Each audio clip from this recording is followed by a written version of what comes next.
We are very close to the release of the next Red Dead Online update, and yet players are remaining skeptical about the release. Most players are keeping their hopes low for the release to avoid disappointment. Some are even going as far to say that this is a make or break update. But today I give my opinion on absolutely everything. This is the game in its current state, the upcoming update, and also the future for Red Dead.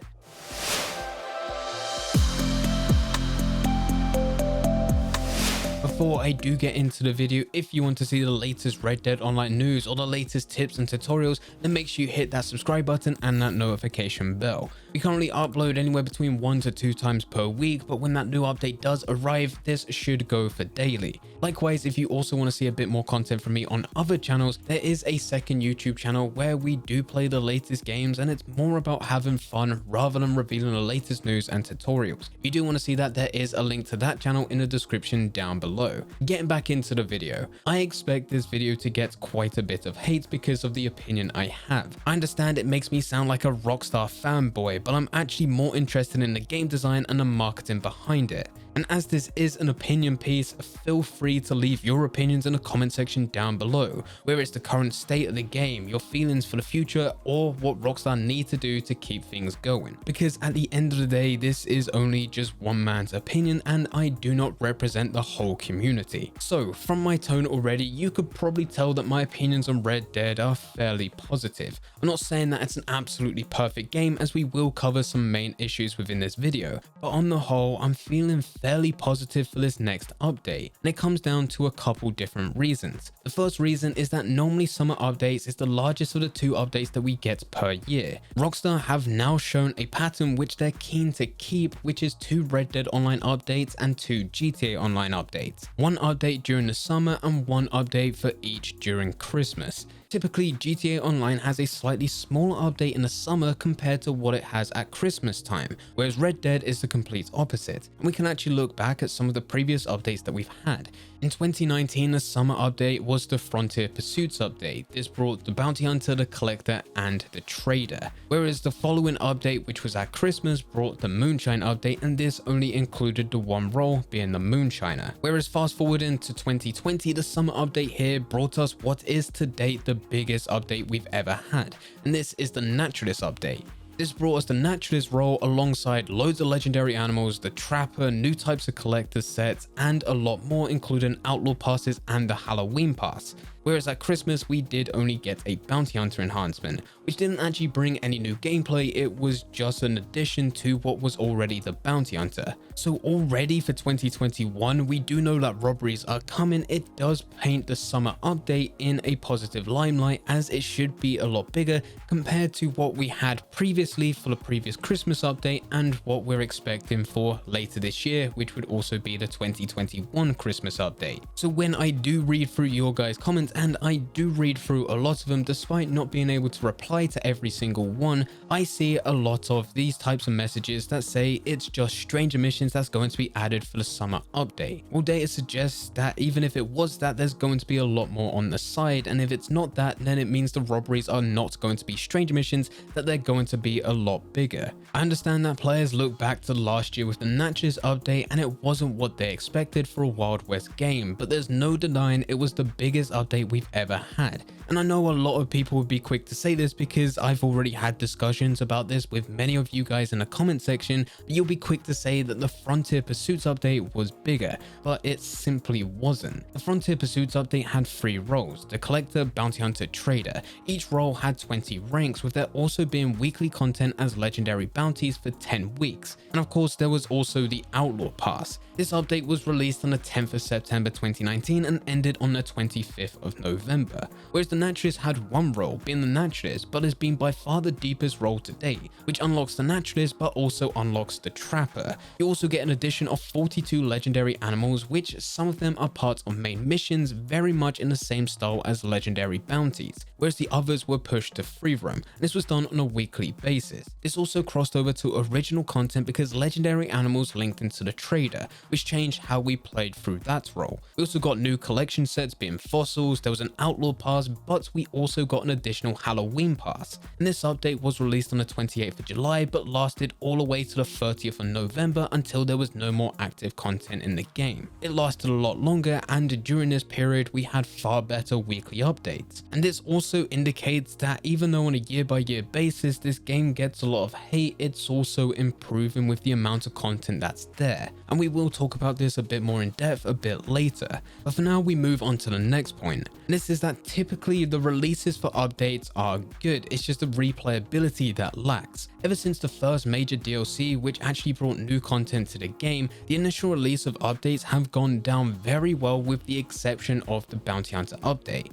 This is the Spring update, the Frontier Pursuits update, the Moonshine update, and the Naturalist update. All brought a lot of players back to play. The Bounty Hunter update did bring a lot of new players, but this was because of the Red Dead Online standalone version of the game that was released at the exact same time. The Bounty Hunter enhancement itself did not go down particularly well within the community. The Bounty Hunter role was never the most popular role ever. The enhancements that did come didn't actually change much in terms of gameplay. It was the exact same game mechanics we already had, but now they're part of a narrative. And finally, Rockstar themselves didn't seem that bothered about the Bounty Hunter enhancement. It seems like Rockstar's main priority was the Red Dead Online standalone, and following this, their next priority was to highlight the gold nerf. After all of this news, it really didn't bring much hype for the Bounty Hunter update itself. The other updates that have been released have had a good response within the first month, but after that first month, that's when complaints start to come in about the lack of replayability, and this is when players start to dip. This is probably the biggest problem within the game, and it needs to be sorted, but it does come down with the implementation of scalable content. Unfortunately, games take a long time to put together, and that's exactly why you work on scalable content, where you develop new content once, but it can be reused over and over again without having to put as much time or effort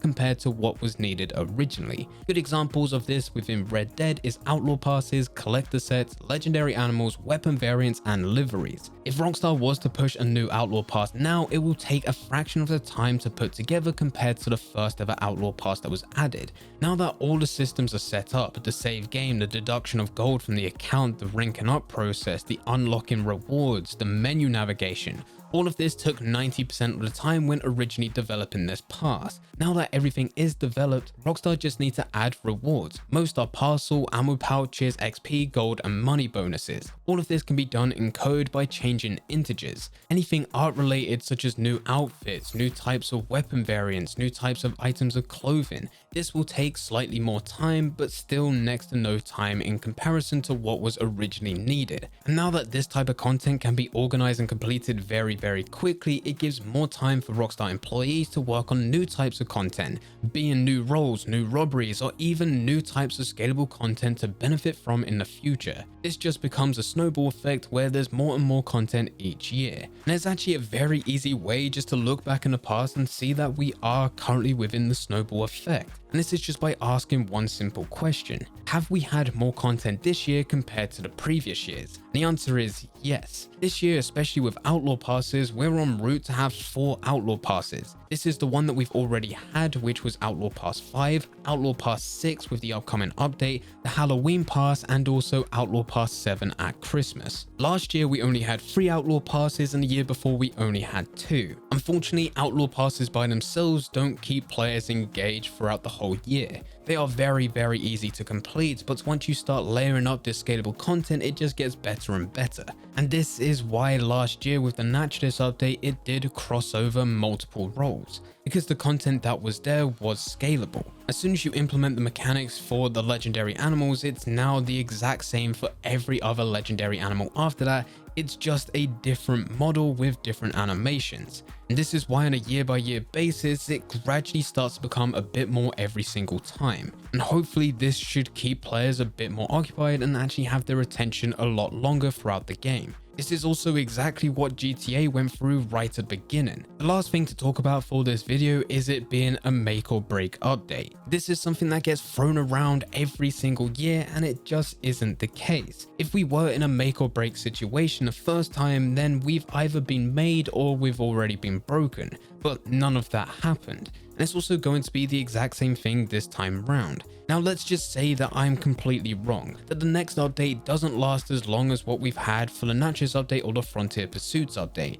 and let's just say that this next update doesn't actually go down well with fans. All of a sudden there becomes an abundance of hate towards Rockstar and Red Dead Online, saying that it's a dead game, saying that it had so much potential. It's fair to say that all of those that are making comments about that game are actually passionate about Red Dead, because if they wasn't passionate, they wouldn't actually care if the game was dead. They would actually just go and play a completely different game, which also brings us to the point that as soon as Rockstar release another update, say around Christmas, that all those players that did say those comments about the game are also likely to be some of the first players to end up downloading and playing the next update. The emotional response and frustration for a game shows that you care, and most people within marketing know this, and they can also use it against you. It's why last year we had the clown movement. Everyone that participated in it ended up playing the game despite being some of the most frustrated and angry fans within the community. So in conclusion, I do not believe that this is a make or break update for Red Dead Online.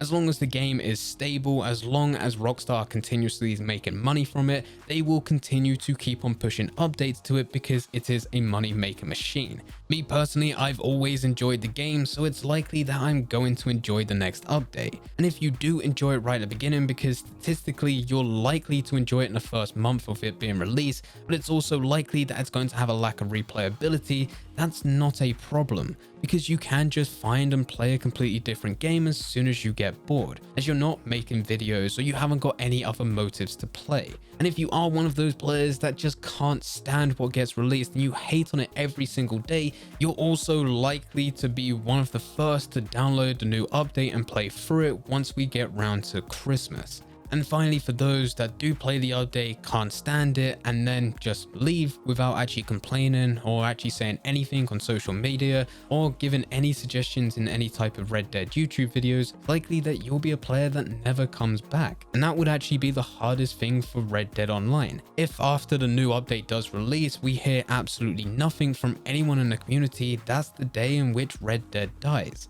But I don't think that this is going to happen. If it was going to happen, it would have already happened within the first year of the game, because that's when it was the worst ever time playing. But anyway guys, this is just my opinion. I have tried to back it up with different types of marketing strategies, also some game development, a bit of psychology in there as well. If you do want to read up a bit more, there is links to everything in the description down below. If you have a completely different opinion to me, which is highly likely, then feel free to leave them in the comment section. I try to read as much as I can, even though I don't reply to every single comment. But anyway guys, I hope you guys did enjoy. If you did enjoy, don't forget to leave a like and subscribe. But for now, I'm going. So see ya.